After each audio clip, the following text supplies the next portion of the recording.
Hello and welcome to Sticky from the Inside, the employee engagement podcast that looks at how to build stickier, competition-smashing, consistently successful organisations from the inside out. I'm your host, Andy Gorham, and I'm on a mission to help more businesses turn the lights on behind the eyes of their employees, light the fires within them, and create tons more success for everyone.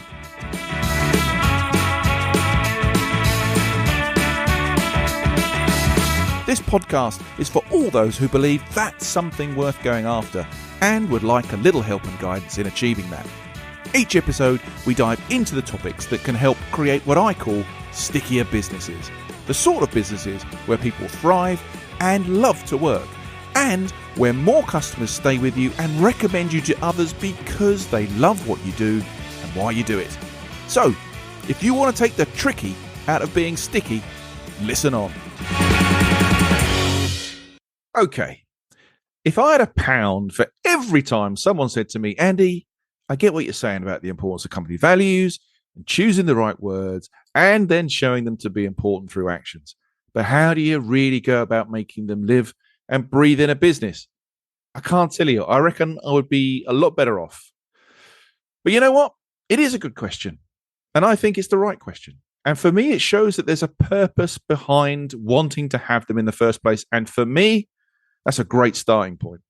I am still frustrated and saddened to hear that there are still businesses out there today ticking the box of having values, which then never get further than being gloriously announced at a conference or making it onto some glossy poster or employee handbook. There's no value in having values that don't work for your people and your business. I've said that many times on this podcast. Genuinely. You heard it from me. You're better off without them if you're not going to do anything with them. I feel so passionately about this, and especially as we face into a post-pandemic workplace that is shifting and moving all the time, that I wanted to bring someone else on the show who has successfully breathed life into their company values and which now form a core part of how that business functions, so they could share their story with you instead of me whittling on all the time and give you the benefit of their experiences in making that happen and the benefits of doing all of that. And I found someone who's going to do that for us. Today, I am joined by Mark Reifenrath. He's the CEO and co-founder of Spinitech, a full-service digital marketing agency with over 150 team members right across the US. And in that capacity, he understands firsthand how critical a company's culture is to achieving and maintaining success. He's grown the business from a college startup to one of the premier full-service digital marketing agencies in the whole of the US. And what's his secret ingredient? It's company values that are truly lived, including a commitment to get better every day. And I, for one, am looking forward to hearing how Mark's done that and what he's learned along the way. Welcome to the show, Mark. Thank you so much. I'm really excited to be here, and thanks for that great intro. Oh, listen, mate, it's a great story, I think, and I can't wait to dig into it. I mean, this stuff for me is so important. I mean, even only the other day, I was with another group who were talking about their company values with so much disdain. They could just about recall them. They had nothing good to say about them because they couldn't see them alive. They weren't there. And you're going to tell me it's a story of something very different, I think, today. And importantly, help us understand how you've got to that point. Before we get to that, Mark, why don't you just do a bit of a better job than me on an intro? Tell us a bit more about you, about Spinitech, and what's really taking your focus today. Yeah. So I think an important piece of the story is I started when I was in college with a couple of friends, really. And the reason that's important because we weren't influenced by corporate America, or as we like to say, the man. So we didn't have some of the rules or the boundaries or the societal expectations of things like maybe a lot of entrepreneurs do when they start a business. Mm-hmm. And we were also just young enough, dumb enough to kind of be fearless of a lot of this stuff. Nice. So, today, I mean, starting like that versus today, very different, obviously. I think you evolve as a leader, the way that you view all these things with culture and core values over the course of 22 years, over the course of going from 3 of you to, I think we're at 171 today or something like that. Wow. So one, all the company goes through growth stages, but you as a leader, you have to adapt and change constantly. I ask myself that question every day, what do I need to change about how I'm approaching the day and what I'm doing and blah, blah, blah. Mm-hmm. So today, yeah, I've got a big focus on our culture and our core values. Invest in that heavily. I defend it. I have to be the number one defender of it. I try to encourage others to become defenders of it as quickly as possible. And I have to have a perfect record on our core values. I can't mess up on those. We're all human. We're gonna but I really got to live those as better than anybody else. And then I focus on just making sure that the vision of our company is headed in the right direction and support the sales and marketing team, support client work. You still do a little bit of everything, but I would say for me, it's been a fun ride going through the evolutions of my role and kind of reinventing myself a couple times throughout that as well. It's so true. Which That's is exactly super what you have fun. to do, isn't it? You really do have to sort of like reinvent yourself. And I loved hearing you already talk about the fact that you're the kind of the chief cheerleader, right, for these values, because if you don't show they're important, no one's going to pay any attention to them. But we are human, and I think when you get to a place in an organization where perhaps you do slip, it's cool for people and they feel safe enough to sort of say, not as a rebuke, but as a kind of reminder to sort of say, really, has things changed? And it's like, hey, no, put me back on the tracks. I've had a bad Yeah. day. Let's move on with that. Okay, well, look, can we maybe start at the beginning, right? Let's go back. And as someone who's now got an active set of values in the business, driving the business, lighting the fire underneath it, really, were they something that was always there in their current form from day one? Was it a notion that you had? Have things kind of changed along the way? Tell us that sort of bit of the journey first. So when we started, no mission, no business plan. I mean, Yeah. we were pretty I don't think you're alone there, my friend, with right. startups. Which I always joke. Business plans are really made for bankers so that they can give you money and kind of start to pin you down. Core values, culture, we didn't really even talk about that until 2008-ish, probably. Okay. But this happened 3 months ago, probably. I do these quarterly meetups with Mark. I try to touch base with the whole team, and we have several meetings. And our first team member is still with us. Our first 4 team members are still with us. Wow. And this came up, and there was a pretty long debate about how great they were and how lived they were. And it was a really positive conversation. I was kind of sitting back and enjoying it. But Eric speaks up and says, here's the thing about our core values. They may have changed in the wording over the years, but they've only gotten louder. Nice. Meaning they've always been there, whether they were written or unspoken. There was this tone, there was this vibe that's what they were. And to him, they've just gotten louder and stronger. And I thought that was a really great compliment to, even though we didn't have them clearly identified for many years, they were there. It was this unspoken thing. And so what I would have loved to say we did that on day one and we nailed it. But, there's probably been 3 or 4 evolutions of the wording. We went through a merger in January of 21. And so we kind of took both companies and reassessed them. And it really boiled down to 4 that are really who we are today. And I think that that's great. And, I think people maybe get overly focused on the exact wording. I mean, it just has to be you. It has to be authentic. And it isn't a marketing piece. It's not just on the wall. It's not just on your website. It's really got to be the essence of how you attack the day. And I think when you, as a leader, understand that, it changes things. And we've gotten to the point where I even say, listen, here's the simple rules of how we use our core values. Hire, fire, lead, manage, solve problems using our core values. So you think of the evolution of the beginning, we maybe did that unspokenly, but today it's like somebody new comes in. That's the framework you give them to just work their day. So you've got a client with a teammate. Well, okay, that's the problem. Which core value is misaligned? Throw it on the table. A client's gotten a little wonky. Well, let's think about what core value maybe they're misaligned with. Now you can identify and boil it down quicker. And now you start to do, here's a great saying that I love, attacking the problem and not the person. Yeah, 100%. To me, that's kind of music to my ears.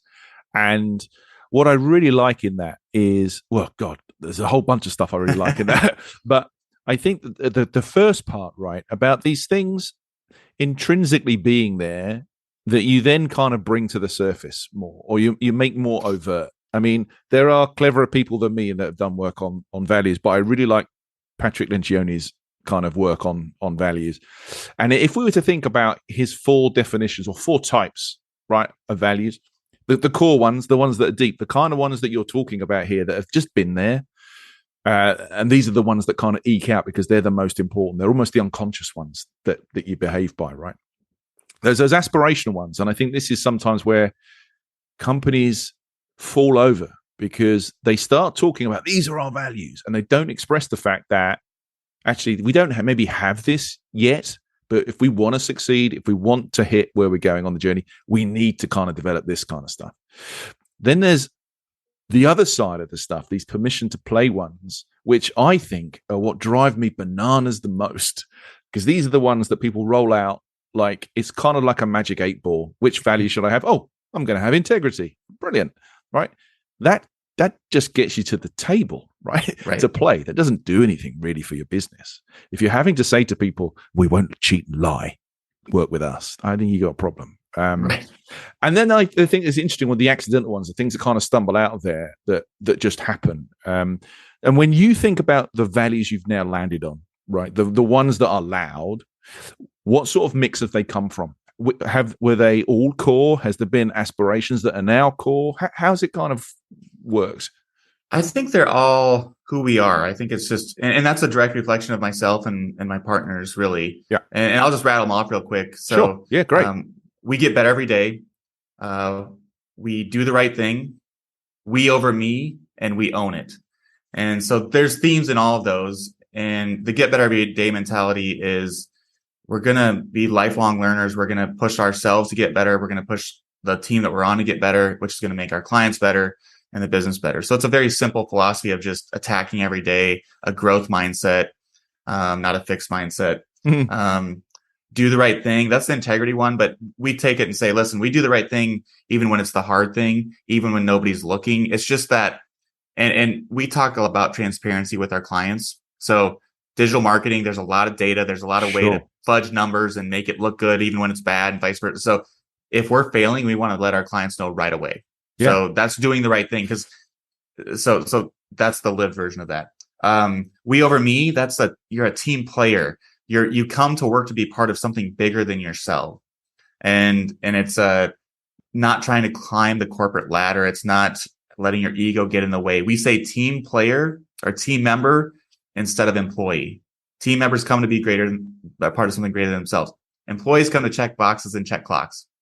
And then we own it, means we own our victories, we own our failures, we own our work, we own our 40-hour work week, we own our desks, we're not micromanagers. So there's the simple statements, but then there's all the things that go with them.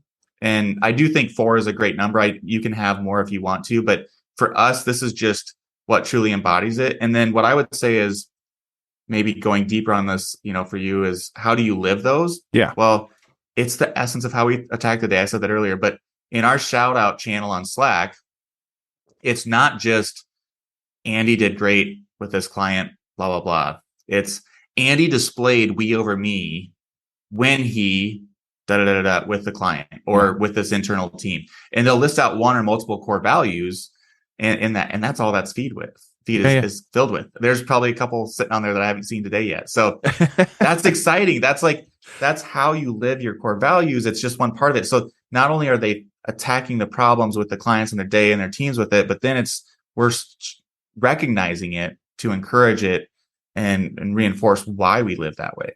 Look, I couldn't agree more with all of that stuff. And I'd be interested at some point in today to try and get under the skin of how you've got to that point, right? How you've got to the point where naturally, or maybe not, we'll find out, guys are using the values in that way and heralding them and connecting them to actual activity, to actual actions and recognizing that stuff, because that's a panacea for a lot of people, right? That's where really people want to go. I guess before we get into some of those making it live, the inspiration to want to make them louder, was it just a natural occurrence? So like Eric said, they just became louder, they became more important to us, or was there at some point a concerted effort to say, hey, these things are happening with businesses, we need to have a concerted kind of double down on these things and make them really important? How did that work? So this goes back to growth stages for me. Yeah.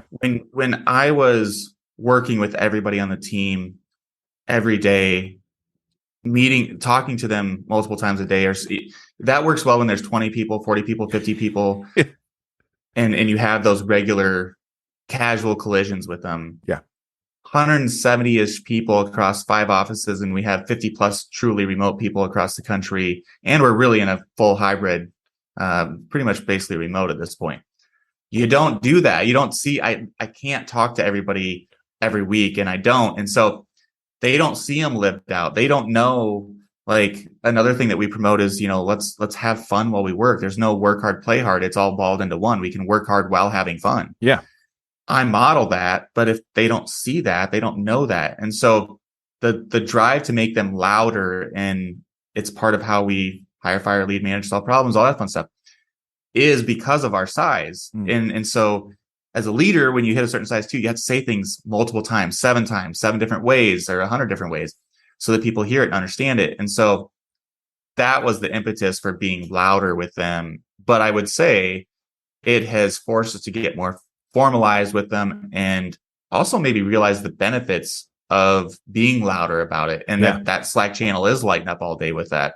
And that in annual reviews, it's getting used. In the 360 reviews, it's getting mentioned. In every interaction, it's in the back of the thinking. And so the unintended consequences of being louder with it have been really great. Yeah. And so I would just tell my younger self, my smaller company self, you should have been doing that even when you were smaller, because it probably would have reinforced it even stronger and potentially driven some tighter bonds and better actions. I think that is a great statement to make on its own. And it's something I say to people all the time on this topic, which, I can't help it. It's a favorite topic of mine, is you're never too small for this stuff.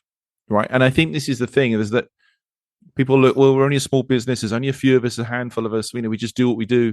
Yeah, but the sooner you hardwire that stuff, you're ready then for those stages of growth. Because like you said, when you're growing, things can get wobbly. You need some kind of structure, some anchor points to hold you back. How many startups have kind of got to where they've got to past funding round because of the innate core values and passion of a business, that as soon as they start to scale, dissipates when you start bringing other people in who don't have the same connection to it, and if those things were in place right at the start, how much better, how much easier, how different could it have been? Right. I think that's really what you're saying. What's the framework you've built that allows for healthier growth, more stability in that growth? Because a lot of businesses, they'll have spurts and then they tumble right back down to where they were. True. Learned it, then they kind of regroup, develop a new plan, then grow again, maybe have a little fall, not as far. So it's a framework that can really help for growth and stability in that growth. Yeah. I have an annoying saying that I use about bringing this stuff to life. I talk about taking values from the mural to the mindset, right? So you can see values everywhere on receptions, on the wall. Enron even had them etched into rock. I seem to remember that went well. There are lots of displays of these things, but I think the real difference is, like we're talking about, is when those values are part of the way you think, right, and drive some actions.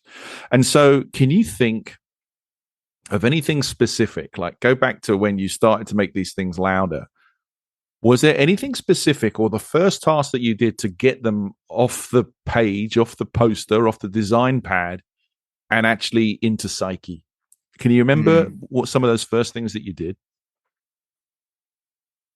Not necessarily like the first time. Sure. But I can tell you when we went through the merger, so you're bringing two cultures together, two teams that are pretty tight knit. And, there's always going to be a little bit of, I don't know if I'd say contention, but like defensive thinking of our ways is the best. And naturally, yeah. So we're an EOS traction company, if that means anything to you or your audience. But we had this kickoff meeting once we had kind of established all this. And, I read off those core values to the whole team, company-wide meeting.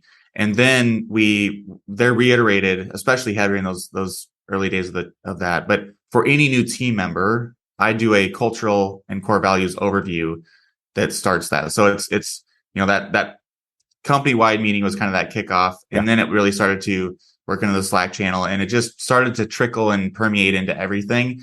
And it's not going to happen overnight. It's got to be proven. It's got to be lived and reinforced. And I would say from a leadership perspective, we have to illustrate our decision-making, our actions are in line with those. Back to that, I have to bat, a near perfect record with those. And if you miss, you got to own it. Yeah. I've also given the team permission to call me out. Yeah. Great. It's literally a spoken thing I've said. I've said, hey, you have permission to give me feedback, hold me accountable, push me.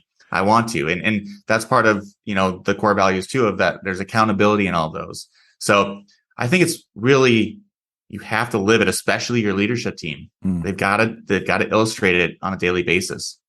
I think any little cracks, values are like water, right? If there's cracks in anything, they'll seep through and they will escape, and you will have lost them. And I think that even in my trigger word, integrity behind them, I think is really, really, really important. I think I'm interested to understand, have there been specific kind of gestures, activities, times when you have really felt like the pennies dropped in people, or where on the other side of it, perhaps it's missed the mark? Perhaps it hasn't quite gone as you would have hoped or expected. And what was the result of some of that stuff? I mean, if I think there's been a breach of one of our core values, wherever it might be, I don't get worked up too easily, sure, but I do get pretty passionate about those situations and just saying, gang, we have to defend that. Like, so you have a team member that is just very clearly misaligned and there's no path to resolution. I don't like to have to cut people loose, but it's a favor for both parties. It's a brave thing to do, Mark. It's a brave thing to do, right? But that's how do you tell the team that you've got their back? Because the team members know that. They're going to recognize that, that person, they're definitely like, they're a cancer, whatever they want to call it. They're misaligned, and they feel that. The best thing you can do as a leader is cut that out immediately, and you will gain more respect from the team. I would also say we've done that with clients. Okay, now that's interesting. So you want to gain some credit with your team, some street cred, do that. And we don't take this lightly, but there's been a couple situations where we have had to fire a client. And I think it was last year, newish team member, and there'd been some issues with this client that we were aware of, but kind of there was a final straw, and she reached out to me after this call and just said, hey, Mark, here's what just happened. She kind of explained it. And I said, okay, it's very clear to me. We need to let this client go. We got to fire him. And she was like, almost like, well, thinking like it was somehow her fault. I was like, that is not your fault. And so I emailed that CEO and said, hey, we need to connect.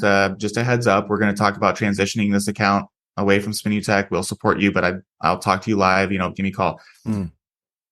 Of course, when you want to break up with somebody, they want to stay with you even more. And, we didn't really mean that. But they had just crossed some lines the way that they treated the team in a very disrespectful manner, very against multiple core values. Yeah.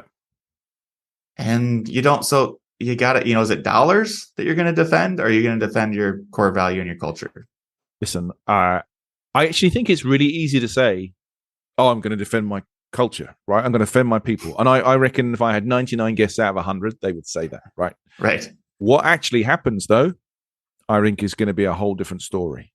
I know the Jack Welch thing is kind of, it's moved on since the problems.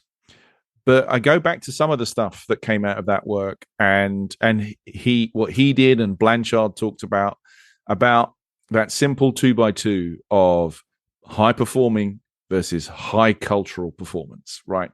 And I think the bravest businesses out there are the guys who look at the guys who hit the numbers, who are the top performers, but are arses when it comes to culture, because they are poison. Right. They are poison. Yeah. And higher turnover. Yeah. Cutting those guys out, that's a brave call. We can all get rid of rubbish performers, right, who are not culturally astute. That's easy. Yes. But making a call to say, on an employee basis, somebody who really gets the numbers and has won awards and you've all this malarkey over the years, and say, no, this is not good. I think that's another great way actually to win the hearts and minds of people and to really show that this stuff's important, right? 100%. And I would argue this was $20,000 plus a month in fees. Wow. So it's not a small client. But the argument I would say is we gained loyalty from our team, knowing that we've got their backs. Mm-hmm. And I guarantee you too, you go to your team and say, hey gang, all right, we've got to replace this revenue.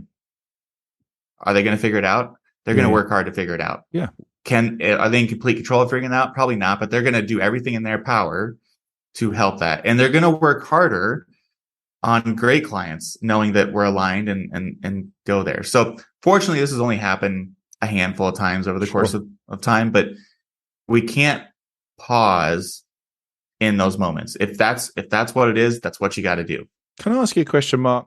Because I would like to think that there was a positive halo effect in client world about that action, right? Mm-hmm. In my heart of hearts, I would like to think that other clients get to hear, well, these guys kind of got rid of some idiots, right? Right? That's the kind of guys I'd like to work with. That's a company who has some kind of moral integrity in here, and has it. And have you seen that? Has that happened? Has some of that stuff? I think so. I mean, we're not afraid to say those things. I mean, in an RFP situation or in a pitch, we're not afraid to say, listen, we understand this is an RFP, but just like we have to be aligned with our core values and our culture. Otherwise this just isn't going to work. And that kind of makes a potential client maybe step back and go, whoa. And then you might tell a story of like, we've actually fired clients that, have treated us poorly. Like we're not a vendor. Yeah. We are a partner. And everybody says that, but we'll illustrate how we're a partner and why we've had clients for 20 years, 15 years, 10. I mean, we kind of tend to hoard clients. And in our space, that's really rare. Oh, tell me about Extremely rare. It's 2 to 5 years is a typical life, and agency turnover of clients is typically 20 to 30%. That's also high. Ours has traditionally been way below that, like 5%. Hey, listen, as an ex-marketer, as an ex-marketing director, CMO, whatever we're going to call me, I've been guilty of going through we got to repitch, we got to kind of like reassess, where in my heart I'm screaming, no, this is a really good relationship. I want to cultivate this because they get me, I get them. We're kind of growing, but there's still this kind of whole thing of, well, come on, we got to screw them down to the floor. We got to kind of like keep things going. We got to give them, don't make them feel comfy. And it's not until you come out of that stuff you go, that's really kind of misplaced, right? And that's where I think the word partner, because the partner's a two-way thing. It has to be. That's now I'm triggered from my marketing days, and that's. Well, let me give you a good story here. One of our larger clients, the CMO wasn't on a call for this particular meeting, but somebody on their team, the client side, got a little wonky with our team. And guess what? I don't have regular, like, scheduled contact with this individual. They reached out to me and were like, hey, Mark, I don't know if you heard. There was this call. Don't worry. Like, first of all, that was unacceptable by both of our standards. And I know that is against your core values. Yeah. And I've talked to them. I've talked to their leader. This won't happen again. If that individual's on a call, we will be with them. And I didn't have to say anything. And at the end, I just said, well, hey, first of all, thank you. And I can't tell you how awesome and proud and whatever feelings I'm feeling right now that I have about how you are defending our culture and the way that we work and yours. I just said, this is like at the deepest levels of partnership. That's a great fit, isn't it? That when that stuff's going on, you're in a good place. Right. He didn't want them to screw up the thing we had going, and so I shared that with the team and just said, hey, just so you know, client let us know. And they're like, we already knew that. They already let us know too, but that's great that they wanted to share that with you as well. That's brilliant. I want to talk about momentum, if I can, because I think it's a really important underplayed piece when you're trying to get this stuff going, especially when you've got a scaling business, right? Because you've got all sorts of things going on. What lessons have you learned about momentum with bringing this stuff to life, Mark? Is there anything that kind of stands out in that area? I think first of all, it's good to recognize there's positive momentum and there's negative momentum. Okay. And one slowing one down as quickly as possible. And then in the opposite sense, not letting the other one get out of control. Sure. If it goes too fast, back to there's rattle points, there's shaking, like, Yeah. and so even if it's a good thing, you can't have too much of a good thing. You got to throttle that. So it's trying to be strategic and just really, are you looking at all your monitors and sensors and your gut feel and making sure that it's everything's pacing it the right way. And that, with culture and core values, you don't want to cross that line of cultish. Where right. So that's a momentum thing that could swing it. Like, this just feels like people are a little crazy about this, versus like, no, we're proud of it. And this is the way that we attack our day. And that's kind of where it ends, and it doesn't cross that line of being a little crazy. Yeah. That's the bad momentum, that could get there. But the positive momentum is you have that and you start to win, and then you win again. And that contagious feeling is very addictive.